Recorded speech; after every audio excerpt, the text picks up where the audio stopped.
Assalamu alaykum, hörmətli görülmənlər. Görüvatqanlar Erkin Asiya Radiosu Uyğur bölümünün nəzər proqramısı. Mən Alim. Biz bugün Xitay hökumətinin zuvanı bolğan Dünya Gezi'nin, Dünya Uyğur Qurultayı, Uyğur Hərəkəti Təşkilatı, Türkiyədəki İstiqlal Televiziyası və şundaqla Erkin Asiya Radiosuğa qaratqan hücumları doğrusunda söhbət elib barımız. Biz bu münasibət bilan Dünya Uyğur Qurultayının rəisi Dolqun Eysa Efendi bilan Uyğur Hərəkəti Təşkilatının direktori Roşan Abbas xanımını bu söhbətə qılay təklif qıldıq. Söhbətimiz xoş gəldinizlər. Çox rəhmət. Xitayning hökumət mətbuatları 2019 yılının axırı 1 milyondan artıq Uyğurlarni cəza lagerliğə solğanlığını inkar qilish üçün onu faqat Dünya Uyğur Qurultayı və Uyğur Hərəkəti qatarlıq təşkilatlar və bir qism Uyğur bölgünçilər oydurub çıxarğan degan səpsətəni ilgiri sürdü.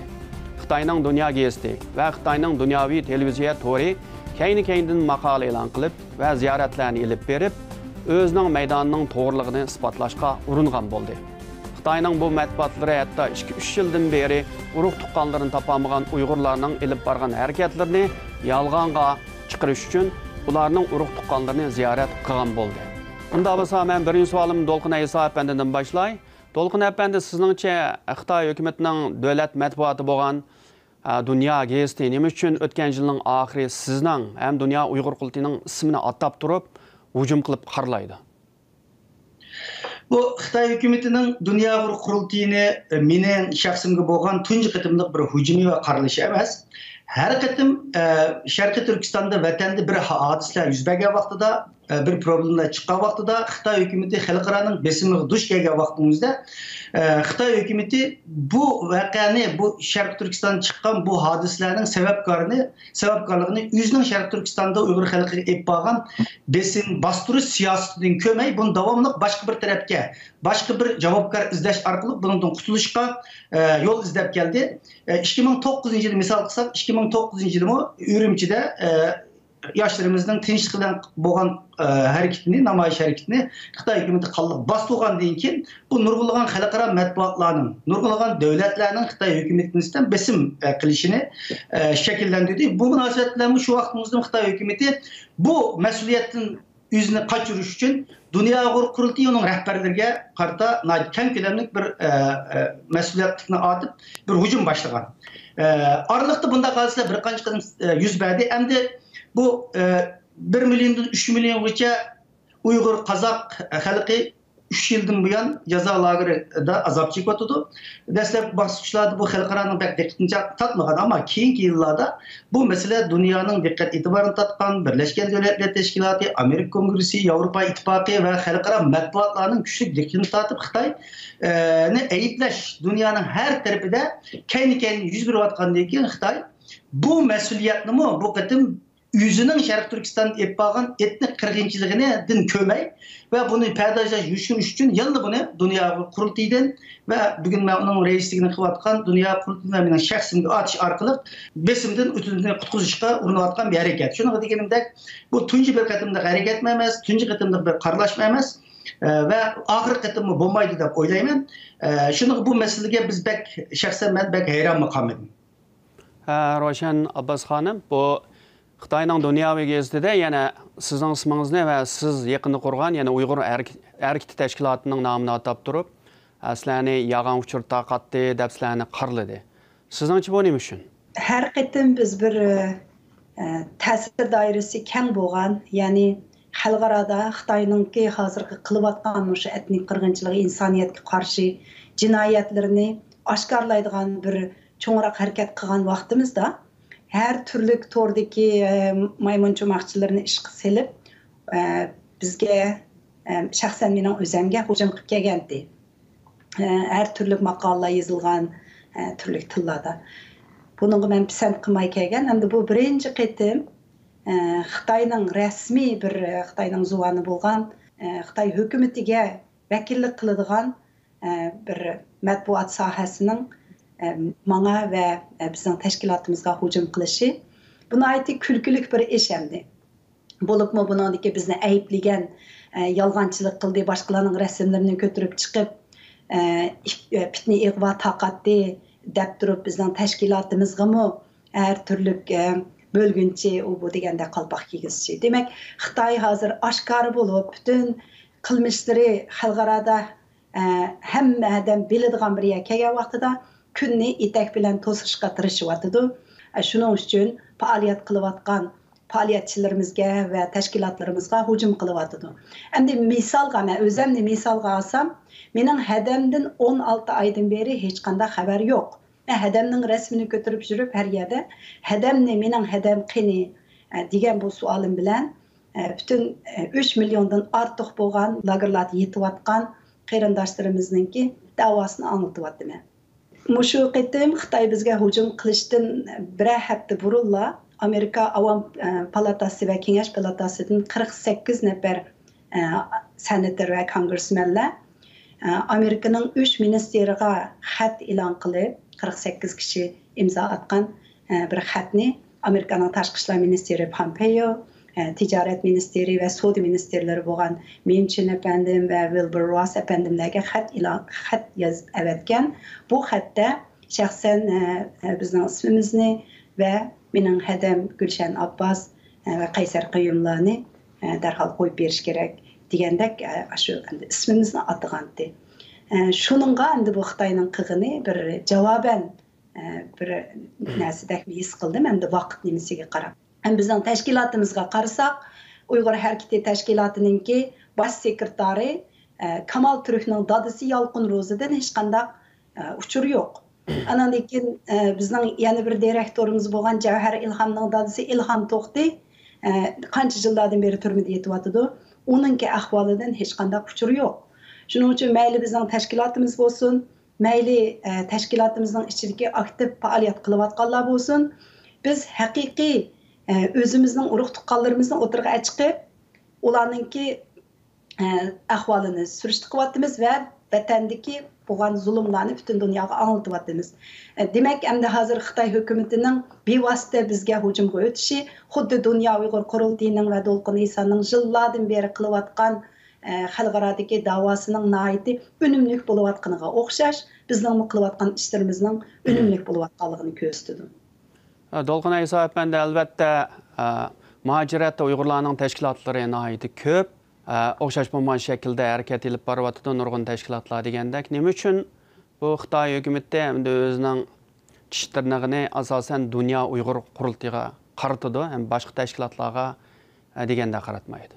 Siz deb o'tgandek haqiqatan Uyg'urlarning tashkilotlarini ayt ko'p. Har qanday bir tashkilot, butun tashkilot qo'ldan kelgancha o'zining imkoniyat bergan doir faoliyatlarni olib boryapti, ammo Dunyo Uyg'ur qurultiyi bugün muhaciratdagi Sharq Turkiston davosining Uyg'ur harakatining vakil xarakterlik markaziy bir organi bo'lish sifati bilan bu mas'uliyatni ustiga olib, dunyoning hamma yerda muhatap elingan, mayli Birleşken Devletler Teşkilatı olsun, mayli Avrupa İttifakı, Avrupa Parlamento olsun, mayli Amerika Kongresi ve başka devlet hükümetler bilen olsun, bir vasıta aloqa qilib bu Sharq Turkistondagi meseleni yıllardan bu yan Uyghur halkının avazı bulup bu mas'uliyatni ustiga kelgan bir teşkilat bo'lg'achqa, Xitoy mushu Dunyo Uyg'ur qurilgan kundan boshlab bunu yo'q qilish uchun harakat qilgan. Chunki Dunyo qurultiyi gerçi 2004-yilda qurilgan bo'lsa ama bunun tarixi uzun bo'lgan bir tashkilot. Sovetlar ittifoqi parchalangandan keyin 90-yili bütün vatandan o'z vaqtida 49 kommunist islohga maruz qolgandan keyin qochib chiqqan rahbarlarimiz, 44 cumhuriyetimiz ag'darilgandan keyin 60-yili Sabık Sovetlar ittifoqi qochib chiqqan rahbarlarimiz, ya'ni Sharq Turkiston davosining vatan ichidagi salohiyati bilan yurt ishiga hijrat qilgan bütün rahbarlarning o'rtaq bir araya kelish bilan 92-yili İstanbul'da bir qurultay açılgan. Onun aldı 54-ci Tayyip'te bir qurultay açılgan. Bu Dunyo qurultayının davamı, müdacet qanchaqda bizga qolgan bir amanet.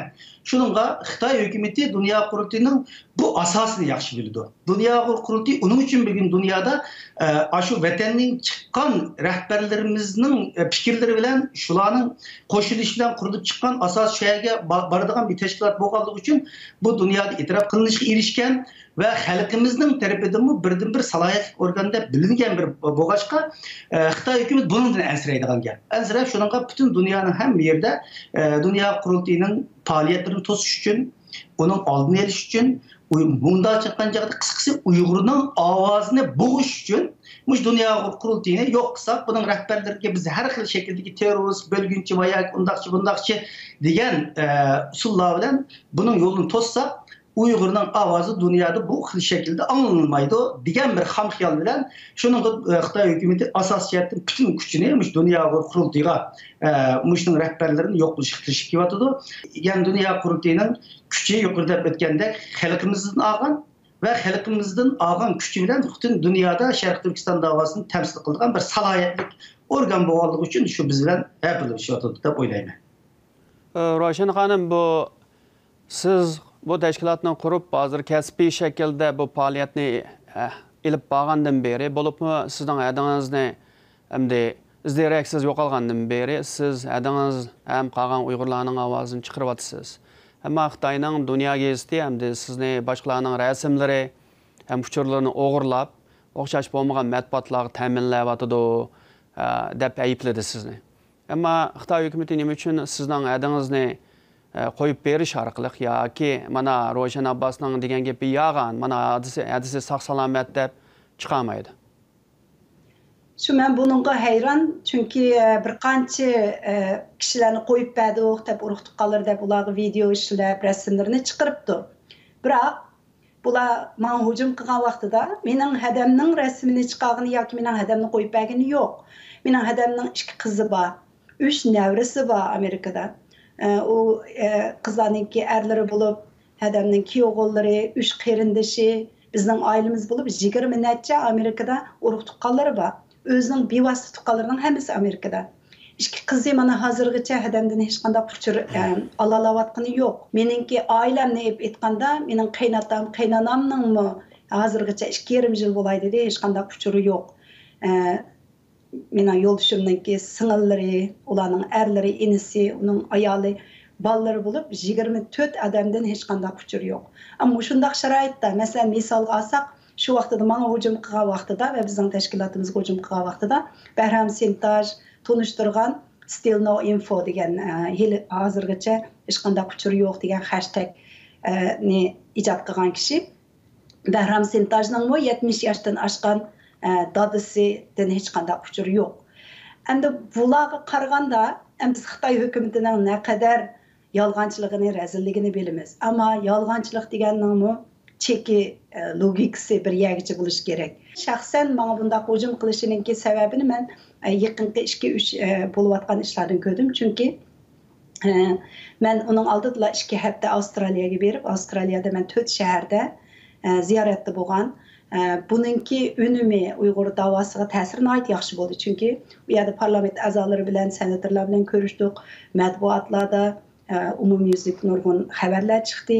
Buningda biz Xitoyning 22-yilgi qishliq olimpikka qarshi harakatlarni ifodadik. Masalan, hozir Avstraliyada 17 ta Uyg'ur yashil karti bor kishilar Xitoyning lagerlarida yetib o'tibdi. Şunu biz Avstraliya hükümetining shularga ega chiqishini, Avstraliyaning Xitoy bilan savdo sohasidagi cho'ng bir nimasiligi, o'rtog'i bo'lish sifati bilan savdo munosabatini qo'llanib turib, lagerlarni taqab, shu lagerlarda yetayotgan 3 milliondan ortiq Uyg'urning so'rig'ini qilishini talab qilgan. Endi bo'libmi, dal mushu bizga bo'lgan hujumning oldida meningki hozirgi lagerlarda yetayotgan erlarninki uylarida qolib qolgan ayollarga qo'sh tuqqanlik munosabati bilan erlarni akirib yotqizib qilishi va zo'rlik bilan Uyg'ur ayollarini to'ylashga zo'rlab, Uyg'ur ayollarining Xitoylar bilan zo'rlik bilan to'y qilayotganlik mush ahvollarini men kollektiv bosqinchilik deb atgandim. Bu gapim bilan nurg'un matbuotlarda, mayli Avstraliyaning, Yangi Zelandiyaning bo'lsin, mayli xalqarodagi boshqa matbuotlarda bo'lsin, buni aytib keng tarqalgan. Shu sabablardan menimcha Xitoyningki yig'irig'i tagdi deb o'ylayman.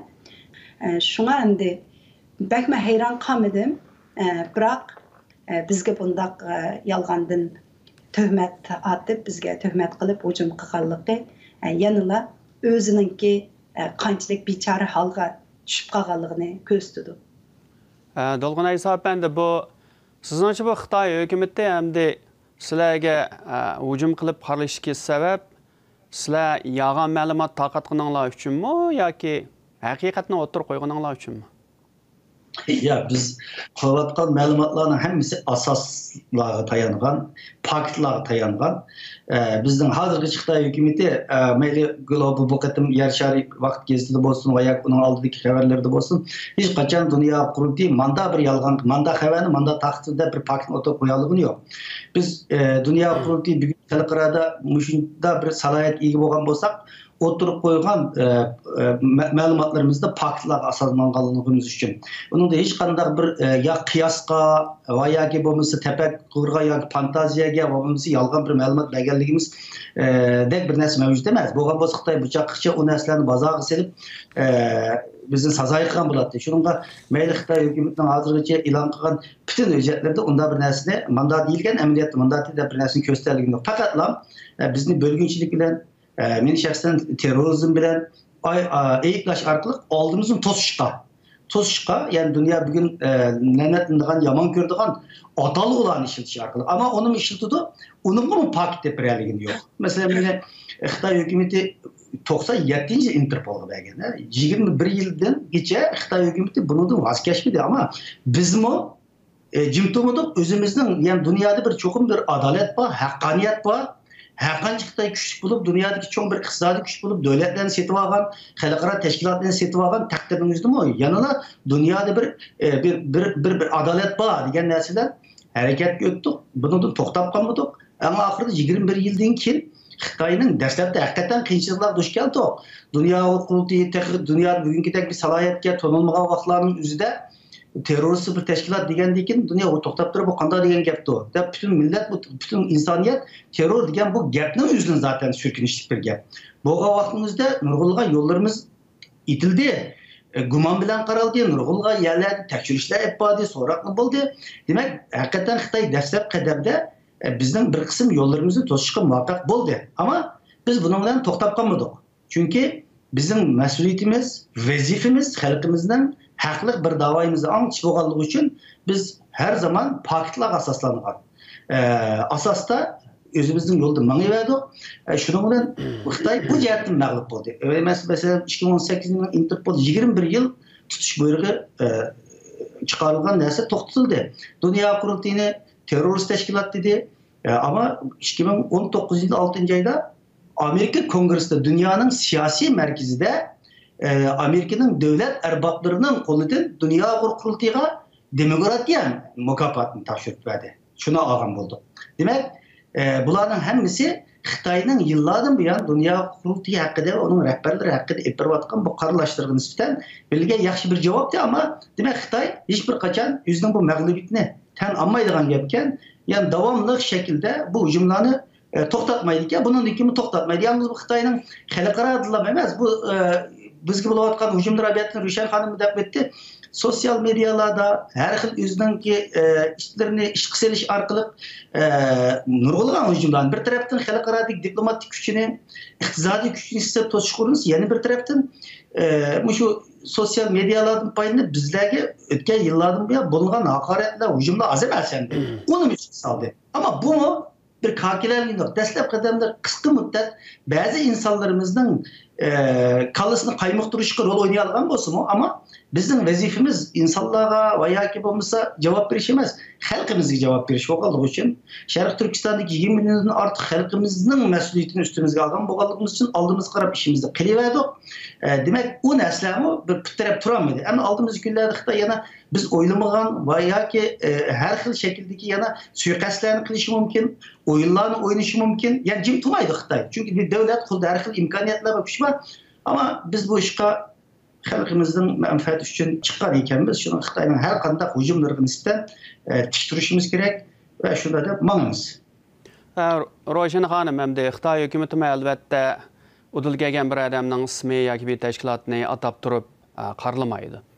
Bu yerda hamda Xitoy davlatining hamda bir millatchi gazeti tunji qitim sizning nomingizni e'lon qilib turib aybladi sizni. Siz buning sababidan bir bexatarlik jihatda bir o'zingiz bexatar deb his qilamsiz hozir shundan keyin? Endi men ko'p safarlarga chiqyapman. Undaq bo'lgandan keyin har yerda endi bexatarligimizga tahdid kelishi mumkin. Bo'libmi Amerikaning sirtidagi vaqtlarimizda. Biroq endi hammamiz o'zimizning shaxsiy o'zimizningki bexatarligi yoki o'zimizning amonligi, o'zimizning shaxsiy manfaati uchun qilayotgan ishlarimizdan voz kechsak yoki uningdan andisha qilsak, bu ishlarni kim qiladi? Kim shu bechora xalqimizningki ovozi bo'lib shularning dardini anglatadi? Dolğun əpəndi bu Xitay hökuməti özünün şu dünya vaxtı gezdi, məsələn, Dünya Uyğur Qurultayının adresi, onun orni, Germaniyada yaşaydigan Uyğurlarning sani, onun da hətta Dünya Uyğur Qurultayının yaxın yıllardan beri elib bağan strategiyalik yığınlardan tatıb tilg'i elib ötəb ketdi. Siz hem Dünya Uyğur Qurultayıga bu yerda bir bexatarlik məsələsini oylaşdınlarmı, oylaşmadınlarmı? Şu Xitay bu e'lon qilgan maqolalar Dünya Qurultayının ishg'ollarining o'rnini tasvirlab chiqdi. Deb shu butun planlar shu kichkina bir yerda bo'lindi degandek adreslarni ko'rsatdi, ammo Xitoy hukumati yana jiq narsani bilmayotgan deb o'yladim. Garchi Dünya Qurultayının markazi München'da 3-qavatda bo'lgan bo'lsa-mu, ammo Dünya Qurultayı deganlik yalnız bu deganlik emas. Dünya Qurultayı bugun chet eldagi 18 davlatda net yüzlügen Dünya Qurultayının pidai rehberleri, 18 devlette 30 neci icraiye komitesinin azaları ve net 10 minliğen Dünya Qurultayının kolluğucularından teşkil tapkan bir teşkilat. Şunun için Uyghur halkıga birden-bir vekillik kılgan organ dağıtımız. Şunga gerçi bizden merkezi organımız bir yerde olsun ama Dünya Qurultayı dünyanın hem yerde. Bunun negizi vatanda. Bunun küçük vatandaki halkımızda. Şunun için Xitay bu yerga vaqtimizda yanında bazı narsalarni to'g'ri tespit qilmoqda deb o'ylayman. Ama bu yerda ko'rsatish orqali qandaqchi bizga bir tahdid xarakterlik so'zlar bor. Xitoy hukumati 2009-yilga o'xshash shaklda mishaga ba'zi muxbir qiyofatida kelish orqali biz bilan suhbat qilgan, hatto ishxonada ko'rimizga vaqtida biz ishxonaga olmagan, hatto Germanning saqchilari yuzimizda yezibdi uni, Germanning saqchilari biz chaqmadik. Germanning saqchilari shu vaqtda bizga har xil tahdid telefonlari kelgan vaqtimizda German bexatarlik organlari saqchilari bizning ishxonamizning atroflarini davomli kuzatib turdi, hozirgacha kuzatib turdi. Shunda bu vaqtda bular rasm tatgan vaqtida maxfiy tutib ketgan. Ketib keyin qo'yib ketgan hamda. Undan keyin biz mishada 2009-yil yana ishxonamizda bir matbuot yig'ini o'tkazgan. O'tkazgan vaqtimizning o'zida bir qancha Xitoy muxbir qiyofatga kelgan. Matbuot yig'ini bo'lgandan keyin sen kirsan kirmaysan deyil olmaydi, matbuot uchun. Ammo ular matbuot xodimlari emas, o'quvchilar ekan. Ashar jidal chiqarishtirishdi, uni biz saqchi chaqirib tutib ketgan. Demek Xitoy bir yerda yolg'ondan muxbirlik salohiyati bilan o'zining josuslarini ish qilish orqali Dünya Qurultayıga va uning rahbarlariga bo'lgan tahdidlar, ko'ztirib berish harakatlari davomli bo'lib turibdi. Bu qatimmi mushuni ko'z tutgan bo'lsa kerak deb o'ylayman. Bu Xitoy Dünya Qurultayının kuchining yalnız bu Münchendagi bu kichkina ishxonada emas, dunyoning ham yerida bo'lganligini yaxshi bildi. Bu orqali biz o'shuni bizning sening nerda qanday ishxonada o'tog'ini tatib bilamiz demakchi bo'lgan bo'lsa kerak, ammo bu narsalar bizni qo'rqitanmaydi. Chunki Germaniya bir qonun davlati, hech bo'lmasa Germaniya bu narsalarni yaqindan buyon xalqaro matbuotga so'rayapti. Biz sen bexatarligingdan endişe qilamisan deb. Albatta biz o'zimizning jonini Allohga topshirgan, biz ishonadigan bir inson. Qishimizda 20 tane konvoy bilib yurgan bu yusimi bir yerdan qaslaymiz, qaslayib beradigan gap. Ammo Germaniyada men o'zimni bexatar hisoblaymiz, ammo aytning bo'lganligini bilmaymiz. Chunki Xitoyning qo'li uzra bordi. Ammo bu bizning hech bir harakatimizning aslab qilishga va yoki qo'rqitishga yetmaydi. Men boshda deb o'tgandagidek bu safargi biz bütün tahdidlarni, bütün her xil bo'lgan suiqasdlarning hammasini ko'z oldimizga olib turib, ya bismillah deb yo'lga chiqqan ashdan mangamiz. Balkim bu narsalardan keyin bizning mas'uliyatimizning texim eg'irligini his qilib, texim shiddat bilan, texim qat'iy bir iroda bilan harakat qilishimiz kerak. Ama bir yerde Dünya Qurultayının mayli men bulay başka bir reislerge yoki rahbarlarga bir suiqasd qilish bilan Xitoy hukumati balkim shu o'zining bir qatimliq g'ariziga yetalishi mumkin. Ama men nabiyatni deb o'tgandek Dünya Qurultayı, men bugun Dünya Qurultayının reisiman, ama Dünya Qurultayı degan Bununla 30-40 cumhuriyetlerimizden kurguçlarından Muhammed Emin Bora, İsa Alim Tekil'le bu kurultayın reisi olan insanlar, yani şulardan geldim dedim.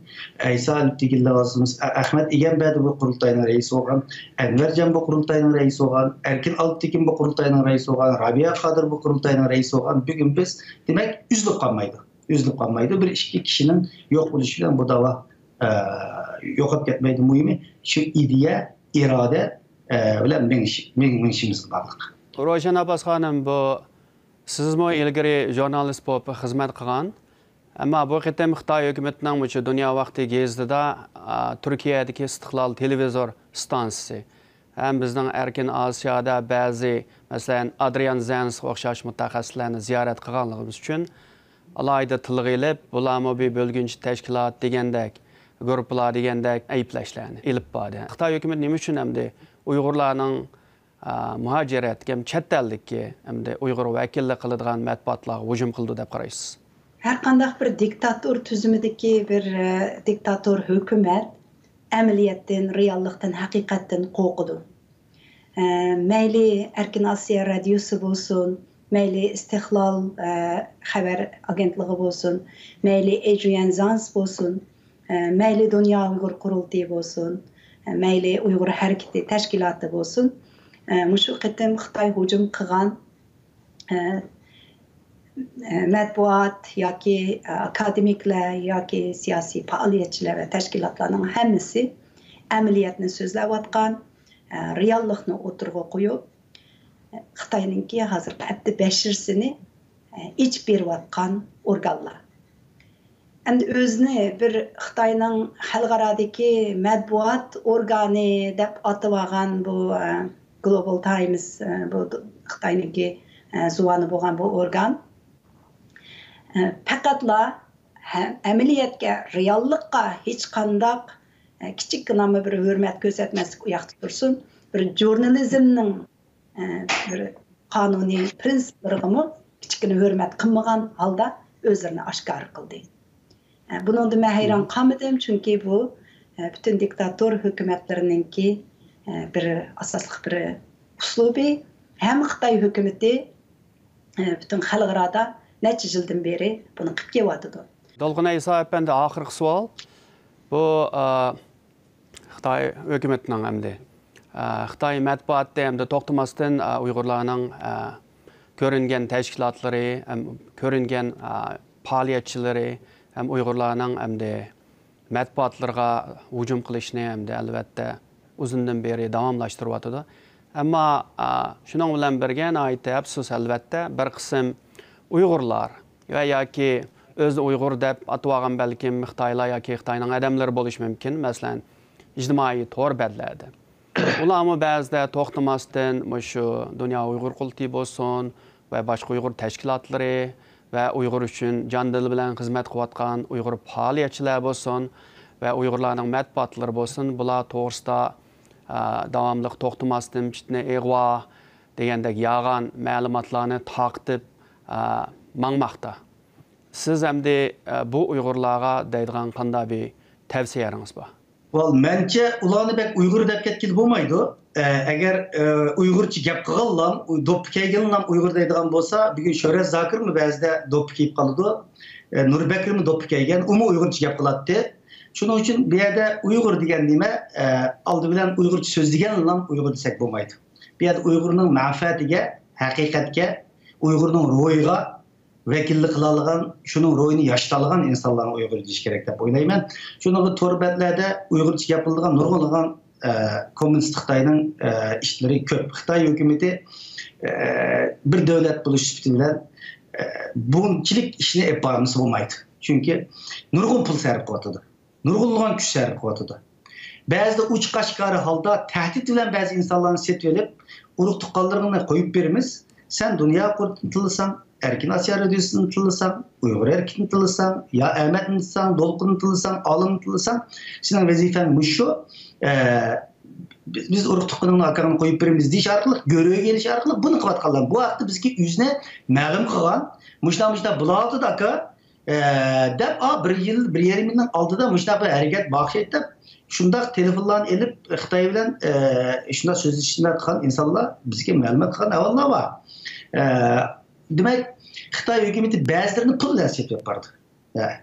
Uyg'urlar bo'lganning hammasi Uyg'urning manfaati uchun xizmat qildi degan bo'lmaydi.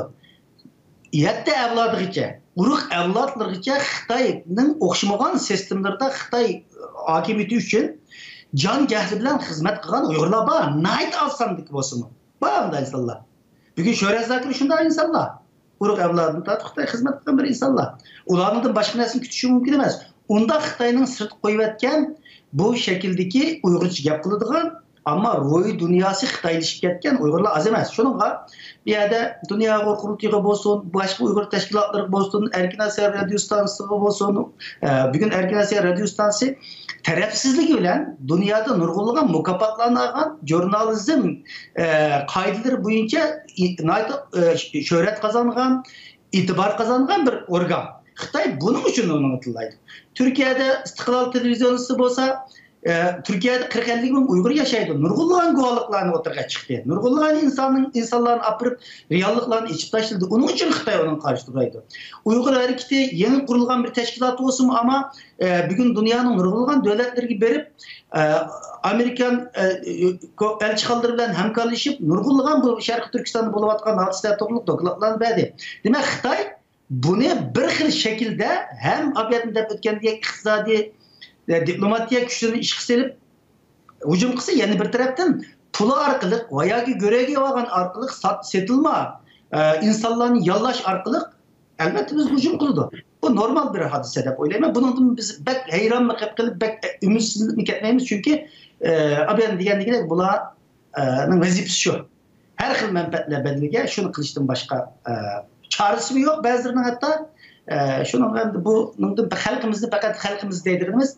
Şunun için bugün hem sosyal medya diyen aslında Uyg'urlarning manfaati uchun nayte yaxshi ishlatayotgan qarindoshlarimiz bor. Guvohliklarni bergan, o'zining protokollarini bergan, ninki vaziyatlarini berib, haqiqatan dunyoning Uyg'urlarga bo'lgan diqqat e'tiborini qo'zg'ash uchun xizmat qilgan nurg'unlagan yakka inqilobchilarimiz, vatanparvar qarindoshlarimiz, ellarimiz, singillarimiz bo'ldi. Ularning o'ynagan roli favqulodda bo'ldi. Ama bu sosyal medyaların paylaşış orqali bütün vaktini, enerjisini abiyatı yukarı deb etken sebepler bilan Uyghur teşkilatlarga, rehberlerge, medya kuruluşlarımızga hücum qilish bilan o'tkazayotgan, şunun paylaşışdan qilayotgan nurg'un insonlarimiz bundan narsaga xalqimizning ishinib ketmasligi, yanala xalqimizning ovozi bo'layotgan mayli axborot soyadasi bo'lsin va yoki faoliyatchilar bo'lsin tashkilotlarga bo'lgan nisbatan ishonchisi mahkam bo'lishi, ularning qo'llashi, ularning xizmatlarini davomli ilgari surish uchun moddiy ma'naviy yordamlarda bo'lishi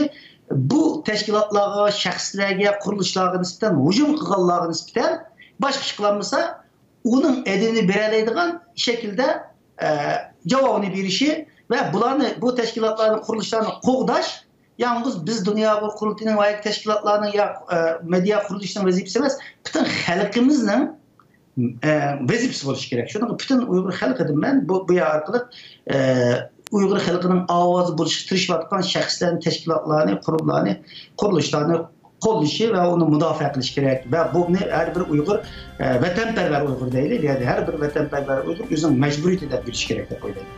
Unda bo'lsa bu suhbatga qatnashgan Dolqun Isa apandi va Ro'ychan Abbos xonimlarga alohida rahmat aytaman. Sizlarga ko'p rahmat.